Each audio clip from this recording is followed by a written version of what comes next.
this is Dove Bar. Dove Bar's the one who had to have her eye taken out. It's doing really well. I was called by a retired animal control officer to come and help the situation. The woman was a hoarder, had over 36 dogs. And so I said, all right, I would come. So I went to her home, which was indescribable.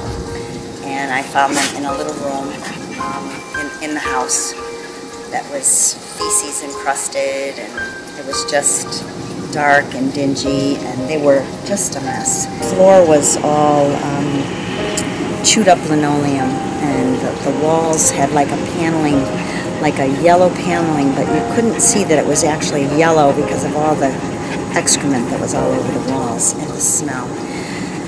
It's not just the look, it's the smell, and that's a smell that I'm never going to be able to get over. I still smell it. It's like, it was just so horrific. I said to them, what are their names? They don't have names. I just said, oh my God, they don't have names. Some of them had tumors that were hanging down to their knees. Their teeth were all, you could visibly see the tartar. They were just in really rough shape. So I picked them up, I put them into a couple crates, and I drove off. I know people live like this because I watch hoarders on TV, but until you really see it and smell it, you have no idea what it's like. And to see that these dogs are just so wanting affection now. When I went there, they were just like shadows of dogs. They just had no personality. They just were like, they didn't move, they didn't do anything, they didn't bark. When I first got them and I would feed them, they would just eat in silence. There'd be nothing. I thought that they were a lot older than they were because, well, you really can't go by teeth. Their teeth were terrible. They lost over 50 teeth. Four out of the 5 had mammary tumors, and one had a mammary tumor and a facial tumor. Well, I brought them in. I said, I have an emergency. And they said, bring them in. So we brought them right in. 2 of them have Lyme, and 2 of them have anaplasma. After they had all their blood tests, then I called up my orthopedic surgeon, who also helps us out in rescue, with Dr. Eric Gulster. He worked from 9 o'clock in the morning until 7:30 at night, doing all the surgeries, he and his wife. He had to spay them all. 2 of them had pyometra, and had we not gotten them their spays then, they would have probably gone septic and passed away from the infection. Because not only did they have infected uteruses, they had such horrible infection in their teeth. They did well. They stayed overnight in the vet hospital, and then the next day on a Saturday, I went and picked them up and brought them home, put them all in their, they wanted to stay together, so I put their crates in together. Dove Bar stayed alone.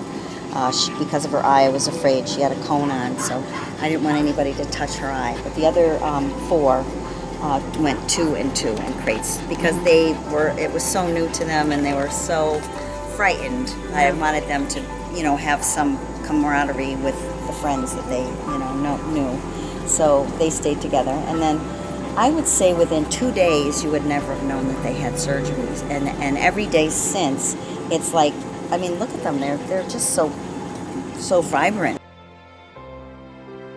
Creamsicle had the worst. She had this big tumor here, and her teeth. That's all she has left. Wow. 2, and they probably didn't take those out because they're probably making the jaw stable. Yeah. But she has no more teeth, just 2. But she doesn't care. No. She doesn't care one little bit. Not one little bit. This is Apricot. Oh, yeah. Oh, she's so cute. Brulee's the biggest. And Brulee had... Their legs. She had another one too. Here's your turn. Oh, here's her tumor. She had a huge tumor right down here. But that's all healed up now, and this is the space scar. Mm-hmm. And that will get all cleaned up in time. And she only lost a few teeth. Cleaned up pretty nicely. Cleaned up very nicely. She's very, very sweet. This is Eclair. Eclair had the worst of it. She had a facial tumor that had to be taken care of. And she's the one who had the big, that came down to her knee. It would bang on her knee. And you can see from all of this that it's been a long time, you know, and the first thing we did before surgery, though, is we made sure that they were free of the fleas, and we got rid of the tapeworm, hookworm, and whipworm. They had every parasite, but they're so pretty and they're so nice and so deserving. Now you girls are all over. They bark, they have fun, they jump.